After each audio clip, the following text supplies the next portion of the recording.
Welcome back everyone to Blender and Unreal Engine becoming a dungeon prop artist, and this is where we left you off. Now you've just gone away and you've learned all about the asset manager, so let's put that into practice. So the first thing I'm going to do is I'm going to come up to modeling. I'm then going to hide all of this out of the way. So what I'm going to do is I'm going to press Alt-H, bring all my table back, and now what I'm going to do is I want to hide out all these materials. So I'm just going to click that on like so.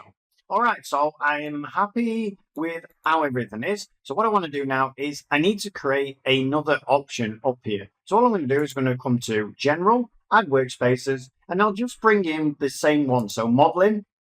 And then what I'm going to do is I'm going to right click and I'm going to reorder to the front. So you should end up with Modeling over here. And now what we're going to do is just rename this. So I'm going to rename this Asset Manager like so. And again, what you should do is you should delete everything out of this now. Well, save it out first, of course, delete everything out of it, and then save this as your startup file, because then you're going to have your asset manager in there. But before you do that, make sure that we actually set it up. So the first thing I'm going to do is I'm going to come down to the bottom left-hand side.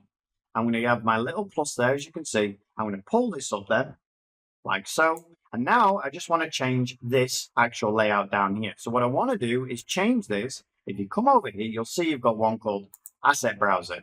And at the moment, as you can see, the current file only has one of these in it. But if I actually come in and click on my table and chairs, like so, and if I come over and right click, I can come down as Mark as Asset. And there we go. The table actually appears in our Asset Manager. Now, there's more you can do with this, because what you can do is you can pull other assets from other blend files. All you need to do is come up to the Edit, Preferences, and then you'll have one that's called File Paths. And this here is where your Blender asset libraries are. You can add more and more of these asset libraries. So you can see at the moment, my Blender asset is here. What I can do is add this file to my Blender asset libraries. So as long as you're adding all of your Blender assets to this file in here, so if we click plus, and we can add a Blender file. So I'm just going to show you. So we've got it in the Blender build. Add asset library, and now you can see our Blender build has been added to our asset library. So when I open up another blend file, I just add in more paths and I'll be able to have access to all of these parts. And the best thing is, of course, I can bring them in like so.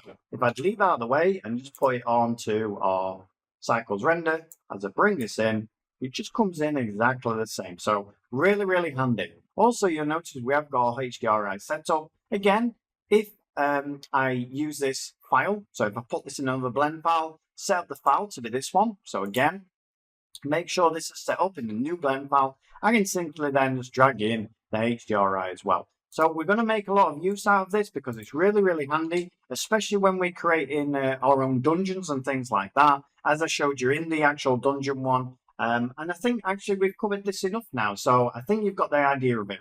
The one thing that you also want to make sure, though, before we move on, is that if I come over here in my materials now, as you can see, if I bring in my materials back, so I've got 4 materials here. So let's click on this material, right click, Mark as Asset, right click, Mark as Asset, right click, Mark as Asset, and finally, right click, Mark as Asset. Even better now, we've actually got materials in here as well. Now, we do actually want to split these up. We don't want them all to be the same. So what I'm going to do is I'm going to click the plus button, and I'm going to put this as materials, like so. I'm going to click the plus button again, and I'm going to put this one as props, like so. And then what I'm going to do is I'm going to come up to File, save it out, and you'll notice those 2 stars disappear. Come to All, and now I'm going to grab all of these with Shift click, Control click, drag and drop into my materials. And now what I'll do is I'll come to Table, drag and drop into my props. And now you can see they're all split up, which makes it really, really easy to find our materials, because we can simply now drag and drop a material on to our hearts content like so. And because this table is actually unwrapped as well, we can also drag and drop our material straight on there like so. All right, so that's really amazing, as you can see. So now you can really get a feel for what actually you can create here. All right, so now let's come on and just hide all of these materials out of the way again. And now finally we can actually move on to creating our next part, which is going to be our bench. We might as well create the bench next. So pretty similar to what we've done here. We can move now a lot faster tempo. Alright, so the first thing I want to do is I want the bench to be just slightly, not quite as wide as this table. So I'm going to grab my table, press Shift S, cursor to selected, Shift A, let's bring in a plane like we did with this one. Let's press S and Y, bring it in. Let's move it because I've lost my move tool for some reason. So Shift Spacebar, bring in the move tool, not press T. Let's pull it down, and basically anything that the guy sat on, you bring him across, wants to be roundabout at the back of the knees like so, something like that. Then you want to make sure that it's the right width. So if I bring it in, you can see now if it sat on there, it would be kind of the right size for a bench. All right, so now we've got a scale. What I want to do is I want to press 1. And what I want to do is I want to bring this either in so it actually fits underneath, or decide if you want it longer or whatever. I think I'm going to bring mine in a little bit. So S and X, bring it in just a little bit like so. Yeah, and I think I'm happy with how that actually looks. All right, let's move the guy out now. We've got our scaling in process, and then we'll click on this plane, press the tab button, press Ctrl R. Let's bring in 2 actual planes, left click, right click, and just make sure you're happy with the scale of them. I'm going to press tab, pull them out just a little bit more, like so. And yeah, I think I'm actually happy with those. All right, so let's mark the seams like we did with the table. So we're going to press right click, mark seam, Ctrl R, bring in some more edge loops. So scroll the mouse wheel up 4 times, left click, right click, and there we go. Now we can come in, grab each of these with L and L, Y to split them up, G just to make sure they're moving away from them, right click to drop them back in place, A to grab everything, and now you're just going to pull them together with individual origins. So S, Y, bring them in like so. All right, so you should end up with something like that. Now, if I press tab, and what I'm going to do is I'm going to again put on my proportional editing on random. I'm going to come in, grab this one, press Shift Spacebar, and then what I'm going to do is I'm going to move it very gently like so. And that should be enough just for those. By the way, try not to pull them up because although it might look better, you might end up with it pulled up a little bit too high. So if you do pull them up, just be very, very careful. That's all I'm saying. All right, let's go in now, turn proportional editing off, grab this one, let's pull it out a little bit like so. Let's rotate this, so RZ, rotate it round. Let's pull this one out, pull this one back like so. And now we've got them basically how we want them. All right, so now let's make the bench. So we're going to press tab again, A to grab everything. We're going to press E, pull them down, near enough the same thickness as this one here because it is a bench after all.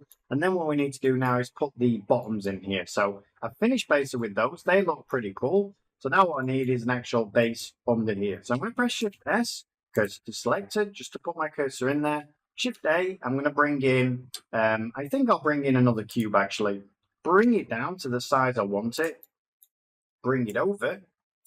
Press S and X to make it a bit thinner. So I'm just going to position it into place. I'm going to pull it down. Just make sure I'm pulling it straight down. I'm going to press 1 or 3 to see where it is. I want to make sure that this is on the floor. So just position it a little bit further down like so. And now what I want to do is I want to pull out this bottom and pull in the top. So first of all, let's pull it in with S and Y. So S and Y, pull it in.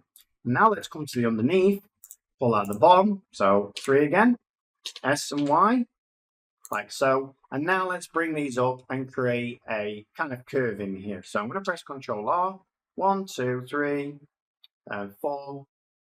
Yeah, I think let's try 5. 5 edge loops, like so. Now we can come in under the bottom. I can grab 3 of these, press 3 again, and then I can pull these up, like so. And then I can grab the bottom one, pull that up, and make it something like that. I think actually I'll pull them up a little bit higher. So I'm just going to grab all 3, pull them up a little bit higher. Let's have a look at that. Yeah, and that looks absolutely fine. I think I'm happy with how that looks. All right, so now let's get this over to the other side. So what I'm going to do is I'm going to press Ctrl A, all transforms, right click the origin 3D cursor, add in a modifier, and bring in a mirror, and there we go. Just make sure you're happy with the thickness because the mirror's on. If I come in now and grab this one, I can actually have the ability to make it thinner on both sides, as you can see. So just make sure if you need to. So SX, bring it in a little bit, and just make sure you're happy with it. All right, now let's apply that mirror. So I'm just going to press Ctrl A, hovering over it, and now I'm going to bring in the other part. So I'm going to press Shift A, bring in a cube, I'm going to make the cube smaller, like so, and then I'm going to pull it down a little bit, and then I'm just going to pull it out.